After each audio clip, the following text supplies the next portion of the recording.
Juan Carlos, un placer realmente escucharte, tenerte aquí en Asunción. Cuando tuvimos la oportunidad de conversar, de charlar y de comentarle la posibilidad de venir a nuestra ciudad capital, no dudó en aceptar. Hicimos los trámites, obviamente, que la cadena establece y exige para que su nombre, con el logo de CNN, pueda venir a Paraguay. Y me dio una tremenda mano allá en Washington. Gracias, Juan Carlos. Pero destacar algo, la última vez que Carlos y yo nos vimos, no teníamos canas. Yo tenía pelo y el suyo era negro. Bueno, quiero aprovechar, y lo que mejor hacemos los periodistas, principalmente de televisión, es improvisar. No estaba en la charla la posibilidad de hacer un conversatorio breve, de no más de media hora, de poder interactuar con los que aquí hacemos habitualmente televisión y periodismo. Para ello quiero invitar al maestro, al profesor doctor Benjamín Fernández Bogado, quien fue mi mentor.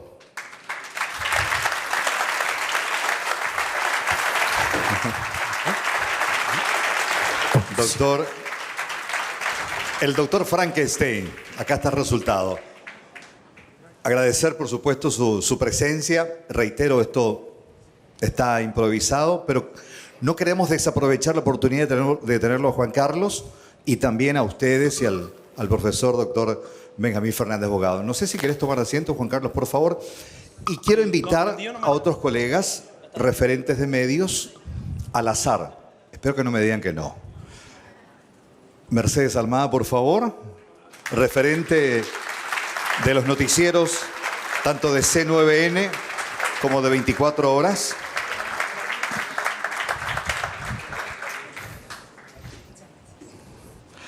Al querido Roberto Pérez, por favor, conductor también de nuestros noticieros.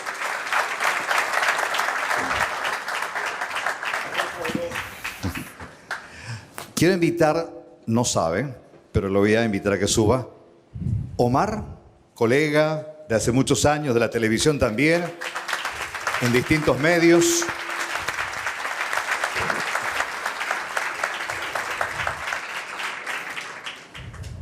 Y la siguiente es mi jefa. Ojalá que no me crucifique. Quiero invitar a la gente encargada de formarles a nuestros futuros colegas periodistas. La señora Penayo, por favor, ¿puede ser? Laura, decana de la carrera de periodismo en la Universidad del Norte, formada allí, su alma mater, y es la que se encarga de hoy formar a los futuros periodistas. Así un conversatorio, un feedback de la experiencia de estos colegas. ¿Está? Y me encantaría que el doctor nos pueda ayudar moderando este conversatorio. Gracias a cada uno de ustedes por la celebración de estos 60 años. Yo he pasado una buena cantidad de tiempo en ese canal y he desarrollado gran parte de mi vida periodística, desde ser reportero hasta ser presentador de noticias por un periodo bastante largo. Y estoy muy a gusto de escucharlo a Juan Carlos esta noche y abro un poco el debate acerca del futuro del periodismo. Algo que nosotros durante mucho tiempo hemos tratado de otear en el Paraguay desde los tiempos de la muy oscura dictadura que nos tocó vivir y de esa persecución que ahora vemos ahí a la prensa en los Estados Unidos. Mi primera pregunta es, Juan Carlos, ¿pensaron ustedes, los periodistas en Estados Unidos, que alguna vez tendrían un presidente que acorralara y buscara acallarlos? Mira, lo real es que siempre ha habido presión. Siempre ha habido presión de la Casa Blanca, de los presidentes. La cobertura no siempre gusta a quien ocupa la presidencia o el partido de gobierno, pero no se había dado una dinámica como la actual. Yo estoy en Washington desde el 2004, enfocado en cobertura política, la presidencia de Bush, la de Obama, me tocó algo de Clinton, y no, sí había llamadas, sí había incomodidad, pero no había Lo que pasa es que Trump es un fenómeno diferente, porque él tenía una presencia en medios que ya existía, tenía una relación, hay una anécdota muy interesante de cuando él era empresario, él se hacía pasar por su representante de prensa, tanto así que el nombre que usaba era Barron, que es el nombre de su hijo menor. Entonces, la respuesta sencilla es, si lo imaginaba, no, si lo anticipaba, sí, porque Trump desde campaña lo venía prometiendo, sabíamos que esto iba a pasar, y tenemos que estar mejor preparados y tenemos que estar muy seguros de lo que estamos reportando, porque sabemos de las consecuencias que vienen. Mercedes. Juan Carlos, la prensa no solamente comunica, sino también enseña. Tiene una parte importante en la que prepara a sus televidentes para el debate, para la conversación. Hoy día, que yo vengo de una generación de hace muy poco tiempo, prácticamente mis amigas no hablan de temas noticiosos. Hablan de banalidades, ¿verdad? Pero poco se discute y se debate sobre temas importantes en el país, como la política, como las políticas públicas en sí, de salud, de educación. ¿Cómo hacemos para volver a atraer a este público joven, que inclusive solo se quedan los titulares y ni siquiera el desarrollo de la información, a interesarse nuevamente en lo que pasa al país, a tomar el protagonismo que tanto necesita un país para salir adelante? Esa es una pregunta que me parece fundamental. Saben, el estado de la Florida vive amenazado por los huracanes. Este año no hemos tenido. Y hablaba con alguien que vivía en la Florida. Venía un huracán, les están advirtiendo que salieran desde el domingo, y era martes, y no sabía que venía un huracán, porque no estaba siguiendo las noticias. Yo creo que en parte no están siguiendo lo que ocurre en las noticias, porque pasa tanto en el día a día, que la prioridad que uno tiene es salir al día a día. Y entonces, si yo tengo problemas personales, si yo tengo retos económicos, ¿me voy a entrar a deprimirme a ver las noticias? No sé, yo creo que ese es un reto importante, y en una época en donde esto cambió la forma en que nos relacionamos. Entonces, donde uno entra al Instagram y ve los videos, y hay mucha desinformación, que es uno de los temas importantes hoy. Y creo que también entramos en una especie de eco, de cápsula de eco, en donde queremos oír a quien opina como nosotros, no a quien nos está diciendo las cosas. Pero dijiste algo clave: tenemos la responsabilidad de educar. ¿Cómo educamos? Informándonos bien para que lo que expliquemos tenga sentido. Por ejemplo, yo cubro Estados Unidos para la región, entonces es un debate que tengo constantemente con el equipo. ¿Esta noticia le va a interesar a alguien que esté en Asunción o no? ¿O es algo muy local? ¿Qué le puede afectar a una persona que está en La Paz? Pero parte, creo que no solo el contenido, sino cómo lo presentamos, hacerlo interesante, acudir a estas nuevas tecnologías y saber que tenemos que adaptarnos al formato que la gente está acostumbrado de Instagram, sin perder el contenido, y persistir, y cada quien tiene un momento en el que el tema le va a interesar, pero que sepa que cuando, por eso les mostraba lo del sabor, que sepa que ese sabor es familiar y quiere ir a él porque está recibiendo buena información. Un gusto, encantado de conocerte, Juan Carlos. Mencionaste varios puntos que son importantes y le hablaste a los jóvenes, a la nueva generación de periodistas. Y aquí tenemos jóvenes que se están iniciando en la profesión y tenemos también formadores de periodismo. Están representantes de varias facultades de nuestro país. Y me gustaría, si podés, profundizar en eso que mencionaste, que la televisión es equipo. Nadie hace nada solo. ¿Y cómo lograste entender eso? Porque a veces cuando llegamos a la profesión creemos que somos el llanero solitario, que podemos hacer todo, que yo puedo producir, que yo puedo conducir, que yo puedo dirigir, que yo puedo correr acá, que puedo correr allá, y estoy de repente restando oportunidad a otras personas. ¿Cómo lograste profundizar y entender esto de que esto es equipo? Porque lo primero fue aceptar que yo no lo puedo hacer todo. Y puedo tratar, pero al final del día el producto final no es bueno. Y cada quien tiene un talento diferente. ¿Cuántos educadores hay? Porque pregunté solo estudiantes. ¿Cuántos maestros hay? Muchas gracias por su trabajo. Muchas gracias por la paciencia. Muchas gracias. Yo entendí que yo no podía, pero que el trabajo que hace mi colega es igual de importante. Y que no podemos olvidar que somos personas, que todos somos hijos de alguien, que somos hermanos de alguien, que tenemos un buen día y un mal día, pero uno se encuentra con gente que empieza a descubrir su talento porque el que hace cámara tiene una forma diferente de ver la luz. Eso lo ha aprendido un camarógrafo. Por ejemplo, si la luz es amarilla o es azul, si hay una entrevista de día. Y cuando uno entiende, uno dice, hay gente que sabe más que uno. Entonces hay que dejar que el que sabe más haga y uno hacer lo que uno sabe, ayudar. Yo trabajé en Miami en el noticiero local de Univision y éramos el camarógrafo y yo.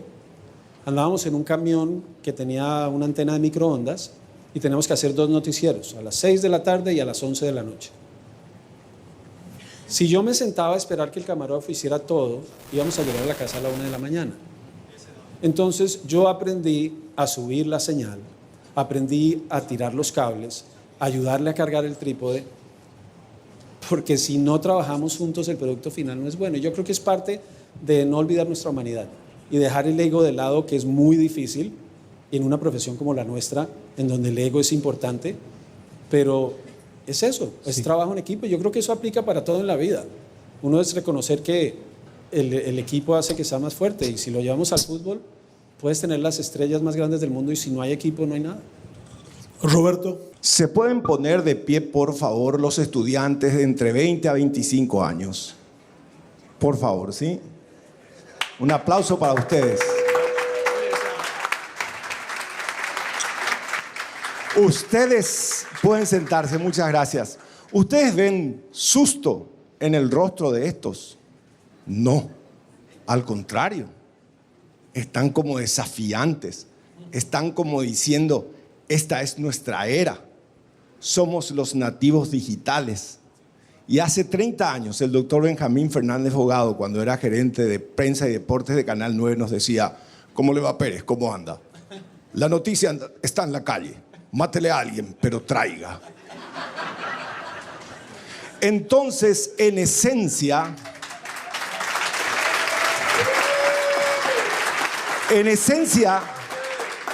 y coligiendo, después de escucharle atentamente a Juan Carlos, creo que no va a cambiar nada.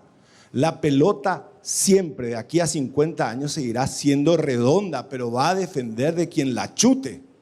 Yo vengo de la era con Carlos Troche cuando teníamos un beeper, cuando teníamos un walkie, cuando teníamos con nuestros queridos compañeros de equipo camarógrafo las Beta con alumbradores, ¿sí? Las Umatic.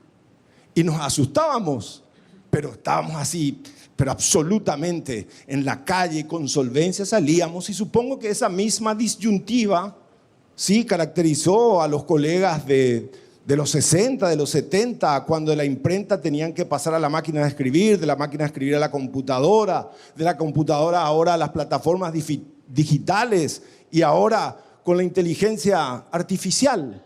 Y finalmente creo que la capacidad que uno tenga de convencer, de transmitir, de conectar, de comunicar siempre, la esencia va a estar en el ser humano, del que tome el micrófono. Entonces, los preocupados somos nosotros quienes, por una cuestión etaria, vamos saliendo del aire y son ellos los nuevos protagonistas. Así que les insto, nosotros somos, pero eso también va a un desafío, una generación intermedia que estamos obligados a entender cómo funciona este nuevo mundo de la comunicación. La inmediatez es una cosa, pero ojo con eso, no está en informar primero, sino está por sobre todo en la solvencia, en la filosofía, en el trabajo y en el equipo que apoye a la hora de llevar esa noticia. Y quedo entonces con la conclusión de Juan Carlos que dice, la filosofía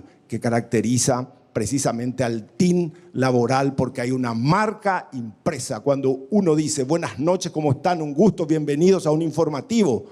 Y con más razón el paraguayo no es tonto, sabe cuando se le pretende hacer pasar gato por liebre, y eso jamás te van a perdonar y eso no se negocia. Así que Juan Carlos, un placer que hayas compartido con nosotros acá en Asunción del Paraguay tu experiencia, y creo que tenemos se ha jalonado una manera de trabajar desde la punta de América hasta acá, hasta el corazón, y precisamente de eso se trata. Y yo sí quiero quedarme con esta generación que con el mismo rostro que con Benjamín cuando nos decía vaya a la calle, mátele a alguien y traiga, están en condiciones, pero ya con las nuevas herramientas de una sociedad cibernetizada. Así que celebro por ellos y ayúdenos, pero ojo, que la transparencia no pasa por la herramienta, sino pasa por la ética, por el corazón y la capacidad que uno tenga finalmente de llevar ese compromiso de la información a cada televidente, a cada radioescucha, a cada lector de diario. Muchas gracias. Gracias.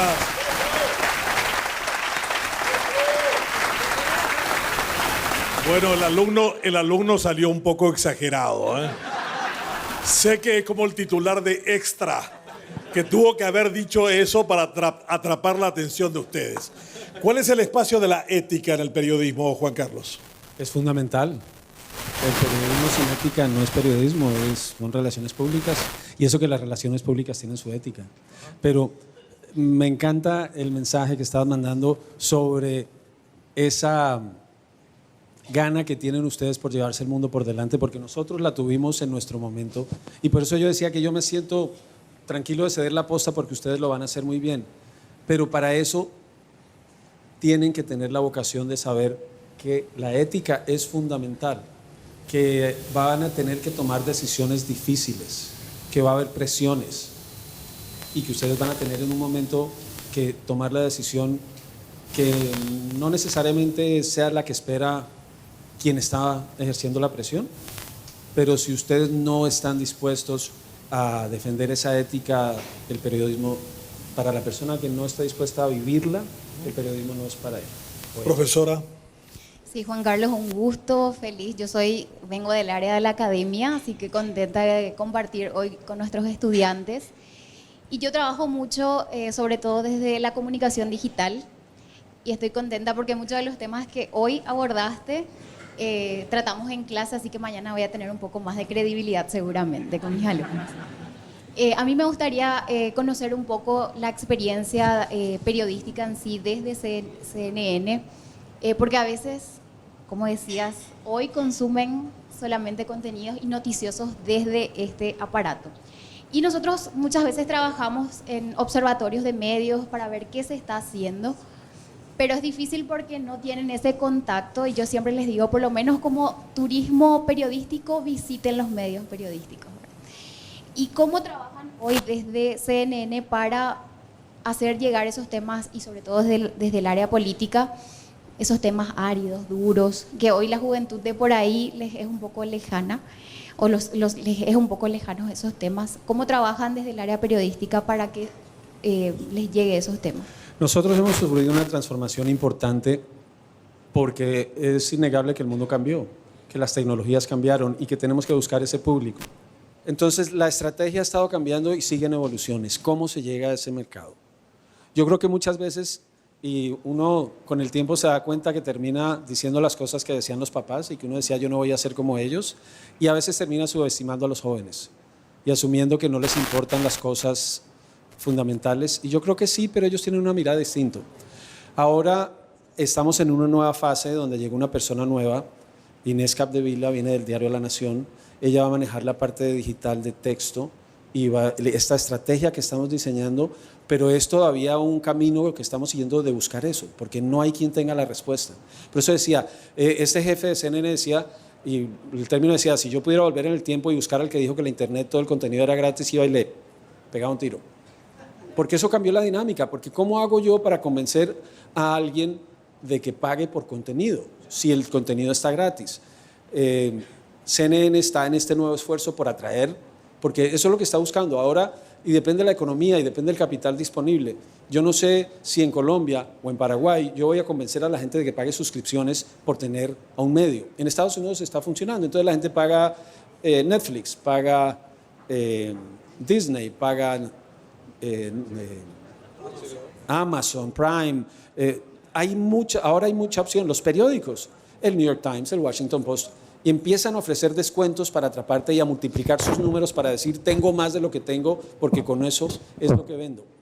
Pero volvemos a lo mismo, yo puedo hacer que te suscribas, pero tengo que dar buen contenido. Si yo no doy buen contenido, entonces ¿cómo preparo yo una nota seria para Instagram? El otro tema que me parece clave entender es que dedicarse uno a las redes requiere trabajo, es un trabajo de tiempo completo. Entonces, muchas veces las empresas esperan que el reportero haga su informe en televisión, haga un informe en radio, haga para Instagram, publique en Twitter. Todos esos son trabajos que requieren trabajo. Por ejemplo, en Instagram, yo puedo grabar el video, pero tiene que haber un equipo que ponga las gráficas, que suba el video, que determine qué es lo que sube. Y estamos diseñando los mecanismos a ver, por ejemplo, YouTube. YouTube es un mecanismo que ha funcionado, pero hay ciertos parámetros. Entonces, si vamos a subir un segmento de un programa, no puede durar más de esto. Pero la idea es que la gente se quede el suficiente tiempo para que sea monetizable. Estamos en ese camino como están ustedes y como están ellos, que van a abrir el camino y lo van a entender. Y llegará el día en que se combine esta tecnología, se combine la inmediatez de las redes con el contenido de calidad. Yo creo que todos maduramos a medida que vamos avanzando y nos vamos interesando en diferentes temas. Y es un mundo donde hay tanta información, tanta desinformación, que algo que uno, no sé si a ustedes les pasa, que uno ve una noticia, pero no la cree hasta que no va a un medio como SNT, o al Canal 9, o a una radio en particular. Lo mismo me pasaba con el video del policía chino. Yo no pude verificar si es verdad o no, porque hay tanta desinformación, pero es tomarse el trabajo. Es no repetir lo que uno ve de inmediato, sino verificar y preguntar. Y eso es donde está, a lo que ibas tú, la esencia es la misma, la tecnología es otra, el público es más exigente, y es combinar eso, ver cómo le encontramos. Pero lo que decías tú, yo cito la filosofía de Vicente Fernández, que no hay que llegar primero, hay que saber llegar, y eso es lo mismo en el periodismo. A veces es mejor que otro dé la exclusiva, pero que uno la dé bien, porque uno, después de que daña la reputación de una persona, rescatarla es muy difícil. Bien, muchas ideas colocadas en la exposición de Juan Carlos, en las preguntas muy inteligentes y atinadas de este panel. Solo nos queda decir de que cuando hay crisis de periodismo hay oportunidades para el periodismo, que contar historias es parte de la naturaleza humana. Pueden cambiar los formatos, pero siempre va a ser necesario relatar lo que es la vivencia de los seres humanos. El topos uranos de Platón, en el que todos creían que eran sombras de fantasmas proyectadas contra las paredes, no eran más que las sombras de los mismos que se rodeaban al fuego, y que uno que salió y vino a contar lo que era, a pesar de ser golpeado, descubrió con Platón hace 2500 años que el periodismo era contar la verdad y contar la realidad. Los formatos cambian también. Hay una experiencia famosa cuando le dijeron a un director de periódico que la televisión iba a acabar con el periódico escrito. Y él respondió de una manera fantástica. Dijo, trate usted de matar una mosca con un televisor. Y también va a ser necesario buenos propietarios y dueños de medio. Cuando le preguntaron a Ben Bradley, que dirigió el Post durante Watergate, y le dijeron, ¿qué es lo que se necesita para ser un buen periodista? Y Bradley dijo, un buen propietario de prensa. Bradley tuvo la suerte de Katharine Graham fuera la directora del Post en ese periodo extraordinario de ese periódico. Por lo tanto, buenos propietarios, buenos relatores de historias, buenos difusores de la información real entre las sombras, los fantasmas y la realidad van a seguir siendo necesarios. 60 años después, la televisión también viene de eso, de esa pequeña historia, que hay un relato de Hugo Díaz contado en un pequeño libro que me acercó hace unos días, contando cómo se había iniciado la televisión en una pequeña oficina a la altura del edificio del IPS en Curupaytí, sobre la calle Curupaytí. Y nuestra historia es esa, la historia de un medio contando historias. Y finalmente, en la medida que sean historias creíbles e historias de la gente, son historias personales y la historia de un país. Muchas gracias a todos los que participaron de este panel y a Juan Carlos que ha respondido. Muchísimas gracias. Ahí está. ¿Me escuchan ahí? Bueno, ¿podríamos tomar una fotografía institucional acá? Con los invitados, agradecerles. Les aclaro, fue una improvisación mía. Espero no haberles incomodado, pero bueno.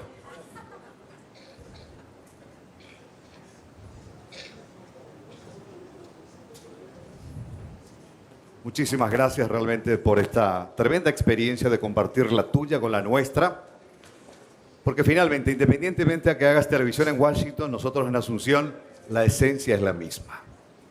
Quizás el público tuyo sea de ¿cuánto? ¿25 millones? 30, 50 millones.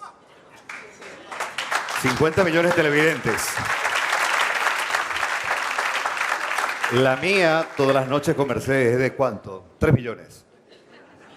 Sí, pero lo que te digo, yo decía los 50 es por decir un número, porque es el número de hogares a los que podemos entrar. Ahora, que estén viendo ese número, yo no sé. No, es Pero que, si son 3 es mucho. es que comprobé que sí, porque cuando desde ayer estoy con Juan Carlos haciéndole de Uber, la mayoría lo ubicaba a él, no a mí. Sí. Pero gracias, Carlos, y gracias a ustedes. Bueno, Marcelo, por favor, nuestro director, presidente del directorio del SNT.